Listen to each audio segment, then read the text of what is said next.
Bienvenidos y welcome a todos to Sientate y Hablemos. I guess the new installment of Sientate y Hablemos.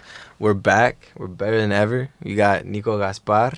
Got Valentina Chavarria. And we will be your gracious hosts for this podcast. Coming up once a month. Once a month, we're going to be here talking about some hard topics, some light topics, some funny topics, anything and everything Hispanic and Latinx. So tune in each month to hear us talk about these awesome topics and learn a little more. Yeah, and we want to make this, a place where people can learn, a place where they could start a discussion, somewhere where, maybe you just get a little something out of this in every day, every month. So, welcome. Into that, this is our first week. It's our first topic. The first topic is going to be femicides in Latin America and America, or I guess the United States. Internationally, so we're going to be thinking about it internationally and then focusing on the United States and Latin America and really kind of boiling that down. Right, and for that topic we have our fantastic researcher, Sara Escorcia. Welcome. Hi everyone, I'm really excited to be here. Thank you for having me on the podcast. We are very excited. Thanks to you for doing all this amazing research and bringing us all these statistics for this very, very important topic. Also, we want to preface this by saying that we do have a trigger warning. This might be a very heavy topic for a lot of people. So if you don't feel comfortable with this topic, you're more than welcome to join us next month. Take care of yourselves. I hope this semester is going really well. Absolutely. Going off to a good start. We're almost halfway through. I mean, we're halfway through. Well, halfway through. That's actually okay. Yeah. All right. Well, let's get into it. Yeah. Are you ready? Yeah. Ready? Yes. Awesome. Dale. Victoria Salazar. Mónica Linda. Julie Sanchez Coca. Wendy Paloma. Patricia Medina.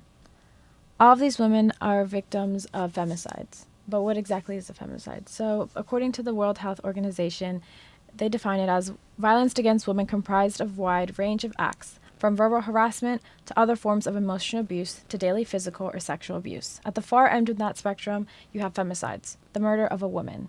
And all the names that we listed above have all been women who have been murdered based on their gender.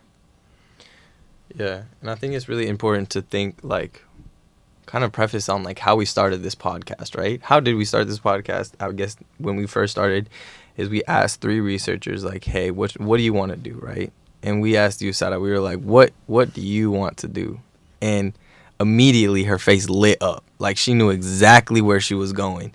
And we didn't even have to tell her. We've had meetings. She's been killing it. And so why is this topic so important to you, and why do you think this conversation is something that needs to be had?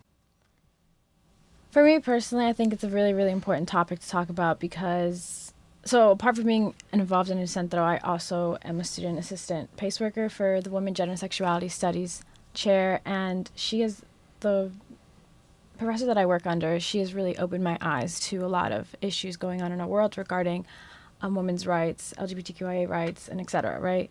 And so the first things that I learned coming onto campus was the idea of femicides, right? It was and I was asking myself, never heard of this, what is this, right? And as I kept doing research, I found out more about it, and just hearing about people's stories was absolutely insane. Yeah. I think that a lot of times, in the news, there's not enough coverage of women who suffer from domestic violence, sexual assault, rape, etc., and femicides as well when it gets really extreme to murder. Mm-hmm. I also think that the statistics that are out there tend to be really inaccurate when it comes to people of color or minority women, right? Mm-hmm. Also, lots of times statistics tend to get lost in society, right? Yeah. We tend to look at the numbers and think, oh, that's not that bad in the grand scheme of things, right? But we need to remind ourselves that at the end of the day, the numbers, behind those numbers, there's faces, there's names, there's individuals who are mothers, daughters, sisters, et cetera, right? And those women have stories, Right. right? And regardless if they were murdered, what happened to them does not define them. No. But, like, as someone who's really, really passionate about this, like, I hope that one day we get to the point where I don't have friends who come up to me with cases of sexual assault, right? I hope that one day, like, we can strive to be a better society. And I feel like by doing that, we have to all take a step forward as to talk about topics like these that are difficult. They are, right? And we have to take care of ourselves. But it's a way that we can kind of hold each other accountable and kind of spread the word of, like, this is what happens. This is what we can do to prevent that from happening. And why does this thing happen, right? Right. And you mentioned, Sarah, this was the first time you heard about, coming into campus was the first time that you heard about femicides. Why do you think this is? Is this like a word that is not very thrown around, or is just a topic is not being talked about enough, as you said before? How do you think this affects the talk around femicides, this lack of like knowledge of the word? Yeah, so like in Latin America, so you have certain countries that have the term femicides like put into their legislation, right? For example, Guatemala like already like has like a legislation piece put out that they address specifically like women who are femicides and women who are assaulted and etc. And then finding a way to kind of hold accountable the perpetrators and etc. Yeah. But in the United States, you don't really see that. Like what you see is, for like the research for me, like one of the hardest part was like finding stuff in the United States because we have it under domestic violence. And for like femicides, you'd have to look up domestic violence, homicides, right? And that's when you can find statistics and names and etc. The difference, though, is that there's different types of femicides, right? So you have intimate, non-intimate, dowry-related, and honor killings. So depending on the region that you're in, what type of religion you practice, the culture that you're a part of, like it really, that's when the numbers start to like go up and down. So if you are in like the Middle East, Asia, Europe, you tend to see more honor killings and dowry-related types of femicides. If you're on the Western Hemisphere, so like Latin America, United States, you tend to see more intimate and non-intimate femicides. So just like so non-intimate would be like not your partner, someone you don't really know. Intimate would be like within your like a partner relationship or someone in your house. Right. But back to the domestic violence like would only be someone that you had to be married to and lived with, right? So that's where like too much of like a blanket term for people. Yeah. Exactly. So if there was a woman who was murdered or assaulted from an individual that is not their partner, that number would not get counted in that statistic, right? Right. So that's like the blurred line between, what we count as femicides and domestic violence. And then for me growing up, like, I'd heard of domestic violence, of course, but you tend to think that it only happens like at home, but that's not the reality of it all, right? And it's just skews with the statistics and what we deem as femicides in the United States. Since in the United States, like, we don't really use that term. Yeah. And so like what were some of those numbers like that you found for the United States comparatively to Latin America? Like because it was hard to find those numbers, like what were those numbers that you did find? Yeah, so well, in 2020, like at least 4,091 femicides occurred in Latin America. And then for United States, I tend to focus more on North Carolina since we are currently in North Carolina. So what I found is in 2021, there were 63 intimate domestic violence homicides in North Carolina. In 2020, there were 61 homicides from domestic violence. And in 2019, there was 57, 2018, 53. But that's insane. Like, that's insane, yo. We're talking about one state, right? Mm-hmm. And we're hitting over 50s in almost every single category in 1 year, right? We're thinking about every year, right? How many weeks we got in a year? We got 52. Yeah, you know? exactly. Right. And this, like, it also seems like it's going up. The rate is going up. We started with 53 in 2018, as you said, and then 63 in 2021. It's alarming. Yeah. Well, it also has to do with the pandemic, right? Right. That's what I'm saying. Couples are around each other all the time now. Exactly. So, like, when you're locked in with a significant other or whoever it is, like, and you already have, like, an unsafe and unstable relationship, that obviously Right. can get heightened when you're locked in behind doors and having to have stayed home because of isolation, Yeah. because of quarantine, sorry. So, yeah. Yeah. Also, like, according to the Washington Post in 2018, like half the women in the last decade were killed by a former or intimate partner.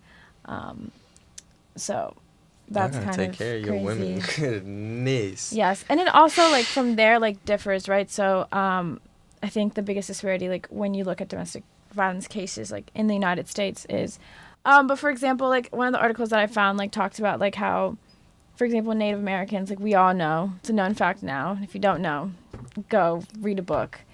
Native Americans have been treated so badly by the U.S. government, and they still do to this day. So their trust in the government and trust in the police is very, very low. So what does this mean? Well, this means that their rates to go and report sexual assault, domestic violence, rape, et cetera, like even murder, are so low because of that, like, mistrust within the government because of past things done to them. Within the Latinx community and Black and African American community and et cetera, like, you see, like, the same kind of things, like, right, of that fear of, like, going to a police officer, going to someone who works for the government, asking for help because of just stuff you see in the news, right? Right. Of that fear of, like, what's going to happen. And especially if you have If you're undocumented. yes, if you are Yeah. undocumented, that's when things are, like, extra scary of, like, who do I go to if my partner is being violent, right? Right. You're told not to go to the police because you're scared of deportation, right? Right. And it's and that's what also messes up with the statistics is, like, yeah, like, some people say, like, oh, like, the numbers aren't that high, but these are just the ones reported. I'm saying, yeah. I was about to And so say. you can't even imagine how many more cases there are out there that are just not reported. Same Right. goes with Latin Right. America, right? Yeah. 4,091 in all Latin America in 2020, but who knows, like, how many more cases there are that have not been reported. Right. So yeah. And so what are we seeing? Because I look back in the U.S. and I mean, to be honest with you, I think I've learned this word in the last, like, 2, 3, 4 months, to be honest with you. Like, and that might be my own, you know, ability to I wasn't, knowledgeable about it or whatever, but, why do you think that, I mean, in the U.S. it's really not that talked about, but in Latin America they have full legislation in some countries, like, with this word. And so, like, what are we seeing in Latin America that is pushing, that legislation to get passed, and what is pushing this The yeah, knowledge of this word as yeah, well. like, Is, yeah, I feel like in Latin America it's definitely more visible. This word is more heard of. You hear it in the news often. You hear it in your classrooms. You hear it everywhere. So yeah, like, tell us a little bit about that. Yeah, so I think, like, it has to do with the way society thinks of things, right? So, for example, like, in Latin America, you have the Ni Una Menos movement going on. You had that started in Argentina, but then grew to, like, other, like, Latin American countries. But essentially, like, I feel like it's because of the women who have literally stood up and said no more. right. The marches that come from when women are just brutally murdered and how they're just done. For example, Ingrid Escamilla, like the first woman's name that we mentioned at the beginning of the podcast, like, she was murdered in Mexico, and as she was murdered, there was a protest following her murder, and lots of women came out and said, like, that we've had it. Like, something needs to be done, right? This is not okay. Like, we need to change things. And other countries in Latin America of, like, protests have, like, broken out, and women have come out and been like, we're tired, we're done, we need something to end this. Also, just like in the United States, like, the way it's conceptualized, it's like it's conceptualized in completely different ways. So, like, if you look at the Me Too movement, like, we don't really look at the far extremes, like femicides, when women are murdered. Like, we tend to just, like, focus on, like, sexual assault and rape, but we don't really we don't really add that part of, like, murder, like, right now in the United States, even though it should be added. It's just, like, not added in the conversation right now. And, like, there is a push going on in the United States. Like, there are, like, protests and there have been fights about it, but it's not as heavy as it has been in Latin America. Like, the Latin American push, like, from women is absolutely, like, it's empowering, and it's really, really, like, amazing to see like them being able to push for that, and I hope like one day like United States will be able to do that. But also, you know, the pandemic did set us back a little bit, Right. just because of quarantine. Not only the pandemic, but it's way more difficult to get out into the streets and protest when you are also as well like undocumented, or you have work, you have to keep up with your family. It's a very different reality in which women are living in the United States, especially like Latina women and indigenous women as well. So it is very understandable that those huge protests are not happening in the Latinx community here in the U.S. I was just, you know, and also like kind of like along that, like, I guess when you were talking about Latin America and, you know, how it's so big in Latin America, or like how it's become, and at least in certain countries, it's become a pretty big deal. Like what has your experience been with that, Valentina? Because for me, at least in the United States, like I didn't learn about femicide. I just said it like a couple months ago. You know, like how is it treated where you know? Right. So the word is definitely more prevalent in Latin America, at least in Colombia, and within the cities. You do see it a lot in the news and socially talking to people. However, it's not very common to see it in school as an educational topic. It's not really talked about in that way. It's very like hush hush in terms of schooling, of course, but like in politics, in the media, in social situations, it is very talked about, especially when we see these big protests that cause a huge commotion across the entirety of Latin America, really, because it's been a while since there has been a big one in Colombia, or at least in my city, Medellin. But we hear and we see pictures and we see videos from women from Mexico to Argentina talking about this topic, and with these amazing songs and everything that they make too. Yeah, I think you also touched on a really important thing of the media. The media like really has a huge play in this, right? And they sometimes tend to highlight certain individuals and exclude others from the news, right? So like you mentioned, like indigenous women and women of color, like you don't see them and their stories heard in the news as much as white women, unfortunately. Yeah, and talking about media, do you think media helps or media is detrimental to this topic, or is there any way that we can help, that our listeners can help as individuals or as students, as faculty or staff, in order to help the cause and keep the conversation going? Yeah, I mean, addressing the first part of your question about the media, I do believe that the media is a really, really important resource, right? I mean, a lot of people watch the news, a lot of people go on Instagram, social media now, like a lot of people around the world are more connected because of advanced technology and communication, and et cetera, et cetera. But I will say, like, the media sometimes tends to misrepresent the Latin American community, right? And I think that's, like, well known. And it's really, really unfortunate because, like, doing my research, like, I ran across, like, a few sources that were just saying, like, Latin America is the deadliest country, the deadliest region. No, that's exactly what I was looking at, too. Yeah, and, like, there was one video that, like, said, like, Latin America is the most deadliest region, and like strictly only focused on one Central American country. So not only are you generalizing all Latin America on one country, but you're also depicting that one country so poorly. Yeah. Right. I just saw that on Vice. I literally just saw a Vice YouTube video that was like, yes, deadliest country in Latin America for women or something like that. Yeah. And I mean, I watched the video, and you know, like it talks about, like, it interviewed one of the dads of a victim, and he, you know, obviously it's really, really sad that what happened. And then it went into talking about how these group of women, like, were kind of conducting these investigations because they were lacking support from the government, et cetera, but like the issue is that, like, the way you spin it, right? You know, we are Latinx, like, we are Latinos, like, we understand that that is not the reality of it, right? But someone who's coming out from outside of our community and looking at those videos is quickly going to pick up on that stereotype of, oh, it's not that safe. Right.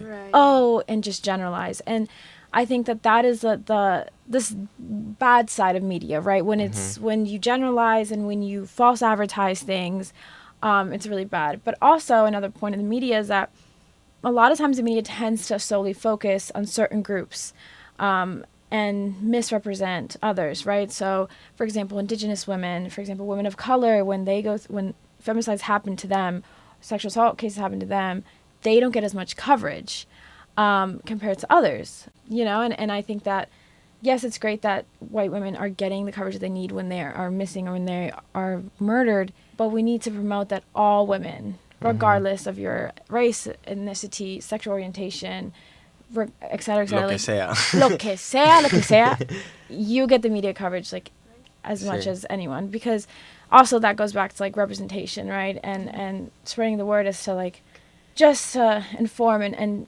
tell that this happens to everyone. Right. As well as also taking into account, we also mean to include trans women, Exactly. people who don't identify with the binary gender.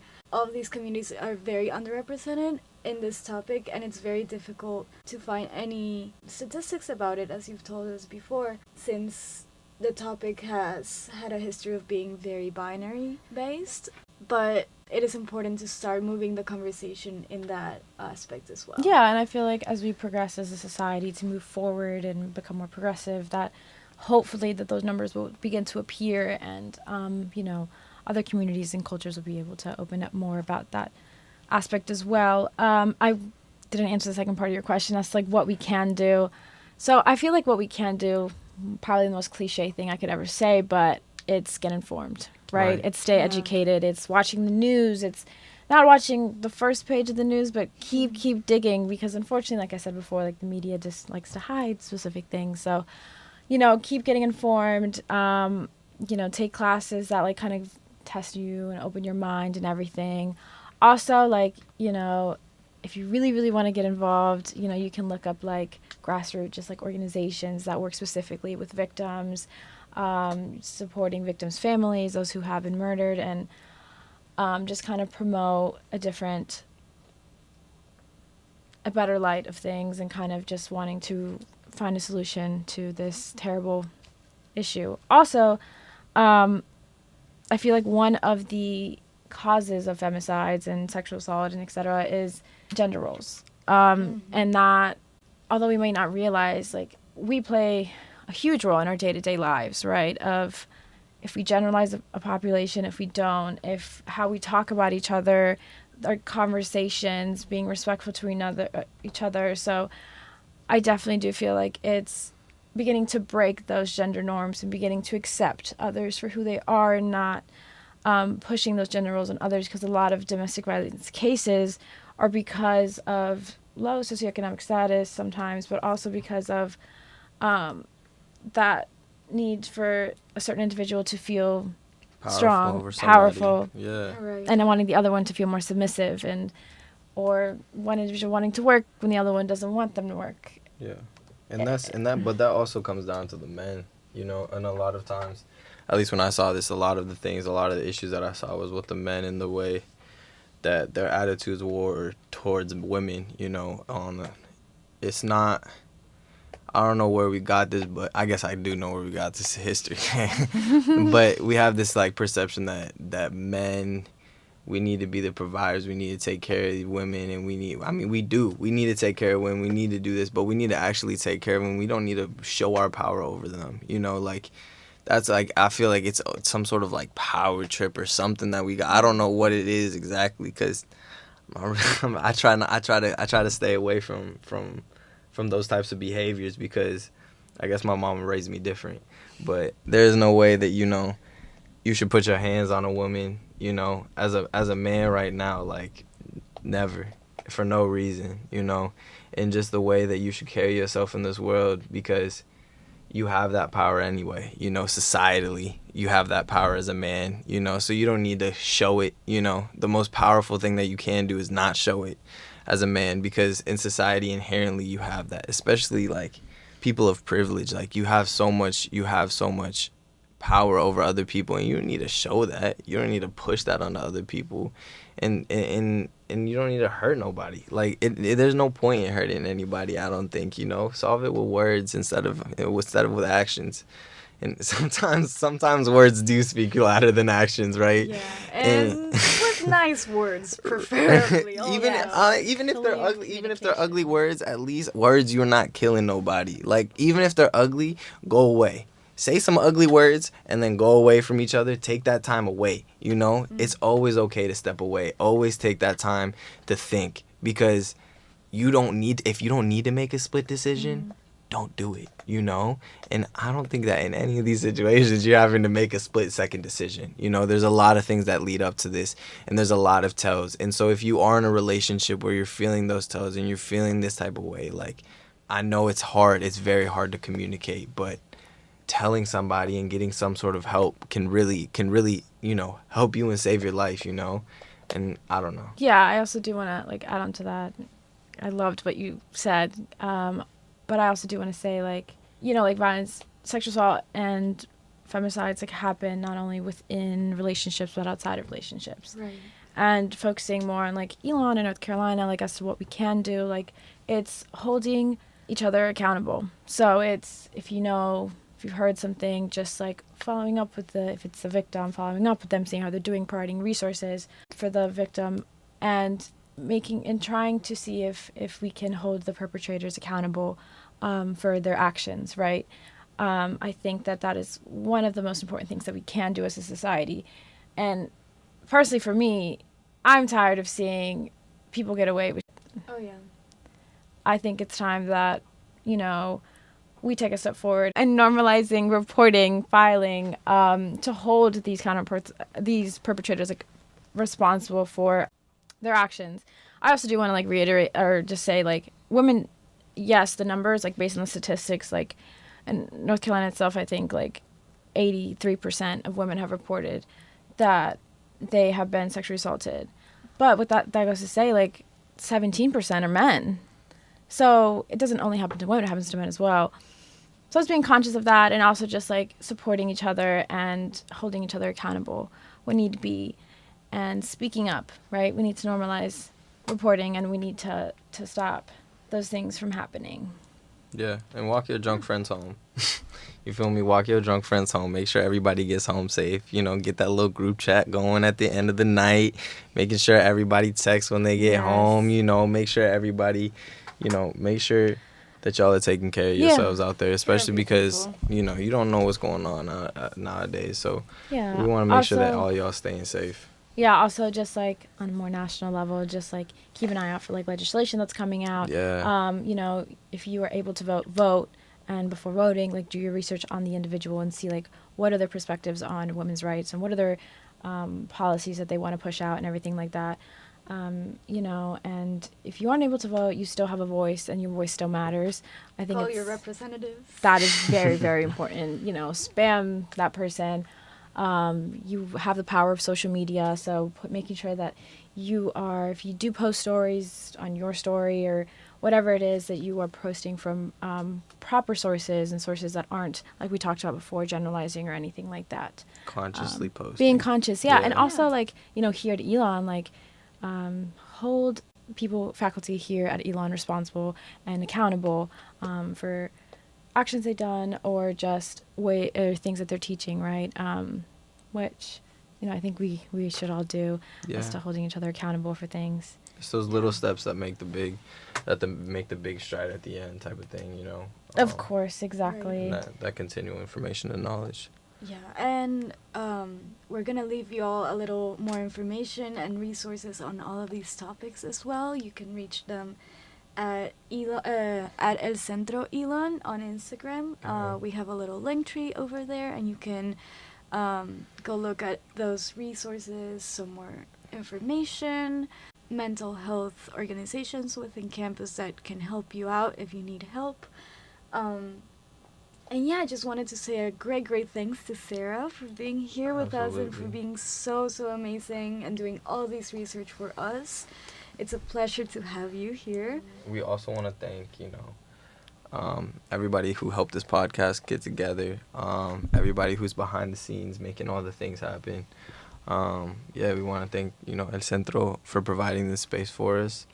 And thank you to you two, Valentina and Nico, for allowing me to be on the podcast and talk about this topic. I've had so much fun being here, so thank you to both of you. Thank you for your passion, honestly, because that is contagious. It really is, so thank you so much. But we just want to tell y'all, thank y'all so much. Have a great rest of your month the next time we see y'all. So yeah, échale ganas, and have a good week.